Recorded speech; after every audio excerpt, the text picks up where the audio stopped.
soy miembro fundacional del movimiento. Es decir, el movimiento San Isidro, yo sí sé que viene desde toda la lucha que se hizo en contra del decreto 349. Es decir, ellos eran un grupo de artistas que tenía cada uno una historia muy particular, porque eso es algo que distingue al movimiento, que no siempre es común, y es que hay gente de varias generaciones, ¿no? Está lo mismo una persona joven de 33 años como Luis Manuel, pero está también, por ejemplo, Mauri Pacheco, que tiene una larga historia también de activismo y como artista, ¿no? Viene de Omni Zona Franca, en fin. Ellos tenían su historia cada uno, pero se nuclearon para enfrentar este decreto. En ese momento yo no era parte del movimiento, yo también enfrenté el decreto, pero desde otro colectivo que también se generó espontáneamente, que se llamó Sin 349, y igual eran artistas intelectuales. Y después de que pasa toda esta coyuntura del decreto, ellos deciden constituirse como un movimiento. Entonces ya de hecho nacieron con una característica que a mí me parece muy buena dentro del contexto cubano, y es con esta cuestión de la pluralidad. Es decir, ellos eran ya de por sí un movimiento plural, y cada uno de ellos tenía su individualidad. Es decir, a la imagen esta, por ejemplo, que ellos usaron mucho para la Bienal 00, de que eran muchas hormigas juntas, ¿no?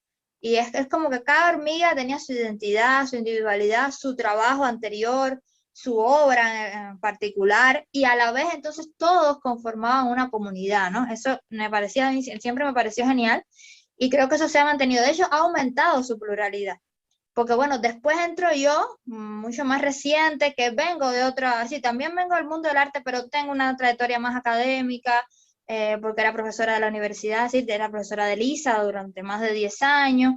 Entra Michael, que sí, era, desde siempre fue del movimiento, pero estaba preso. Él fue preso justamente por organizar el concierto contra el decreto, y estuvo preso 1 año y medio. Entonces, Michael tiene, es decir, es del mismo, es del barrio de ahí de Belén, pero tiene una extracción incluso más marginal, ¿no?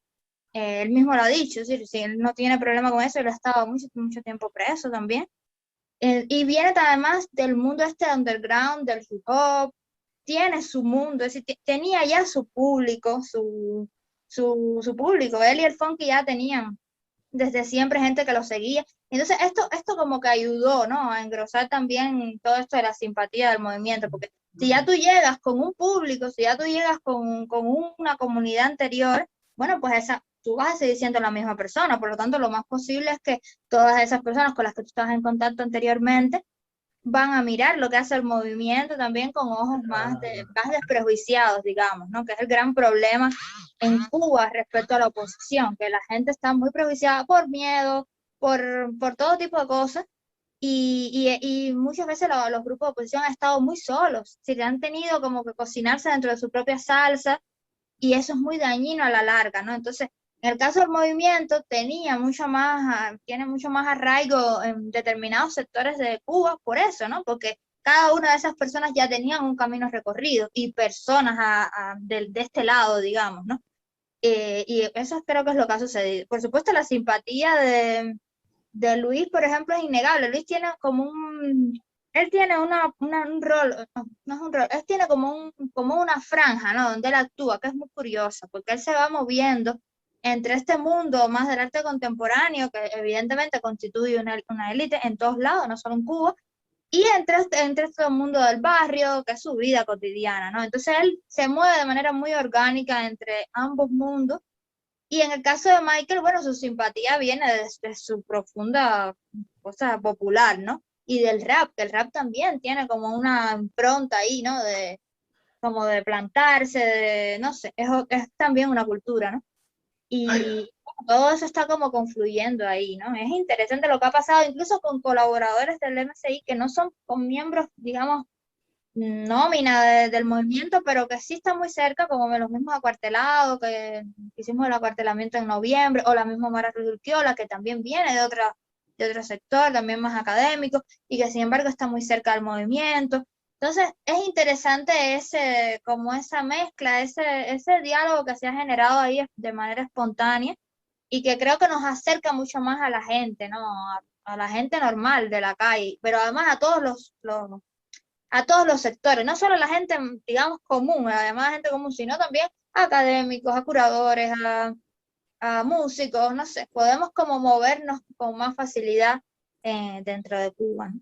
En cuanto a la parte esta de la oposición, yo lo que sí quería remarcar ahorita cuando hablé, que de todas formas, y sobre todo Luis, ¿no? Que es como la cara más visible del movimiento, lo ha sido durante mucho tiempo, él no tiene ningún problema con generar alianzas con la oposición. Y lo remarco porque sí ha sido muy habitual que movimientos o iniciativas o proyectos alternativos, digamos, dentro de Cuba, ya sean culturales o de otra índole, sí han tenido peros, ¿no? A la hora de aliarse con la oposición. Por esta misma, que hablábamos ahorita del estigma, ¿no? Que ha tenido la oposición durante tanto tiempo, ¿no?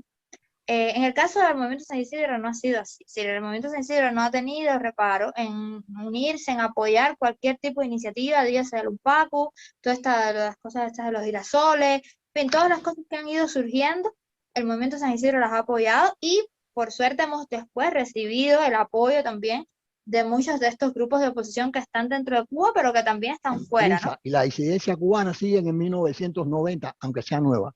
Vuelven a hacer exactamente lo mismo, con errores o sin errores, lo vuelven a hacer. En primer lugar, porque no estudian o no han estudiado hasta el momento a las gentes anteriores.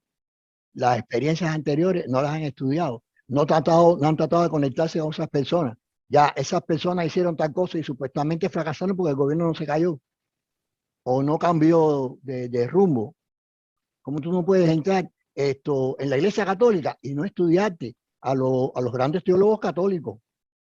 Tú no puedes dedicarte a nada, a la astronáutica. Si tú no estudias, sabes que Yuri Gagarin fue el primer astronauta del mundo, sea comunista, anticomunista, pero fue el primero. O sea, si ustedes no saben quién es Ricardo Bofill, que fue el primer disidente que hizo algo que valió la pena en Cuba, porque creó organización de derechos humanos, la primera de Cuba, que los reprimieron 1000 veces, pero no se atrevieron a fusilarlo ni nada de eso, precisamente porque había miles de organizaciones de derechos humanos en el mundo que se pusieron de parte de él. Algo muy brillante de parte de Bofill.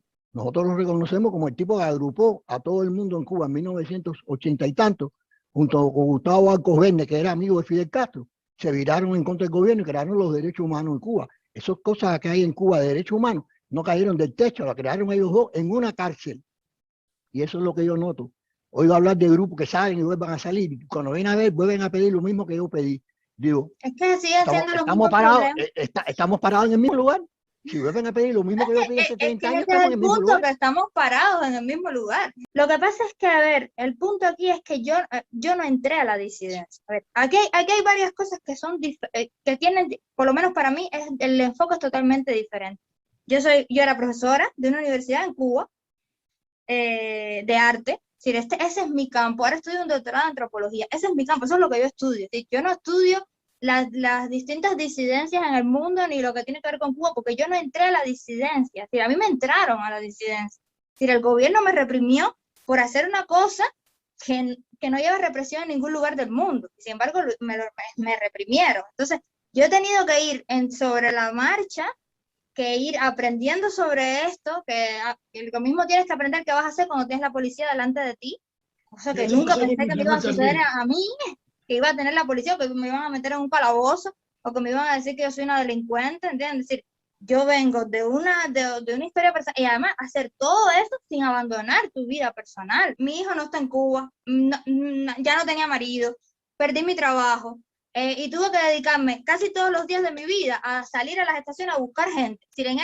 de noviembre para acá, yo no tenía tiempo de sentarme a investigar la historia de la disidencia en el mundo de Rumanía, más allá de lo que ya yo sé, de que lo estudié cuando yo estudié. Yo estudié historia del arte y por lo tanto estudié historia y sé lo que pasó en Rumanía, y sé lo que pasó en Checoslovaquia, me he leído, pero me lo he leído porque antes lo hacía, porque me interesaba, pero en la coyuntura como tal de la disidencia, digamos, que me ha tocado, de noviembre acá, yo estoy de acuerdo con lo que él dice. Es decir, hay que estudiar más, hay que revisar todo eso, hay que ponerse en contacto con... Lo que pasa es que eso se hace sobre la marcha, porque lo que yo sí no puedo, o también no se puede hacerlo muchas otras personas. Lo que no puedo es parar y decir, bueno, espérate un momento, Michael, estás preso, pero bueno, espérate un momento porque ahora yo voy a dedicarme, no sé, un mes entero a estudiar. Es decir, es tan convulso lo que está sucediendo que hay que ir tratando de incorporar todo eso, ¿no? ¿Cuán consciente está la gente en Cuba del movimiento San Isidro, dentro de Cuba?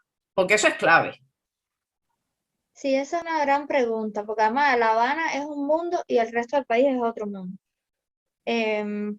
Yo creo que sí, ahora mismo hay mucho, es decir, es mucho más conocido. De hecho, es más conocido que casi cualquier cosa.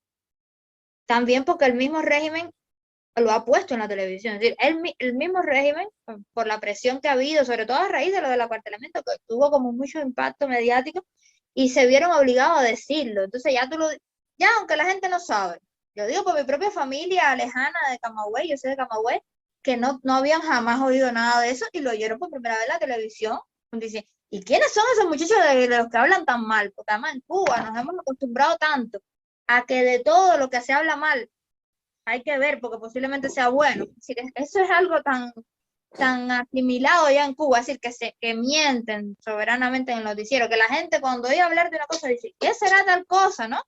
Michael, por ejemplo, es muy conocido dentro de Cuba, aunque eso no se manifieste tal vez, es decir, cuando tú vas a los seguidores de la página, muchos de los seguidores de la página de Michael no viven en Cuba, porque los seguidores de Cuba muchas veces no se atreven a poner que son seguidores, es decir, a dar el like, a poner un comentario, no sé qué. Creo que eso ha cambiado muchísimo.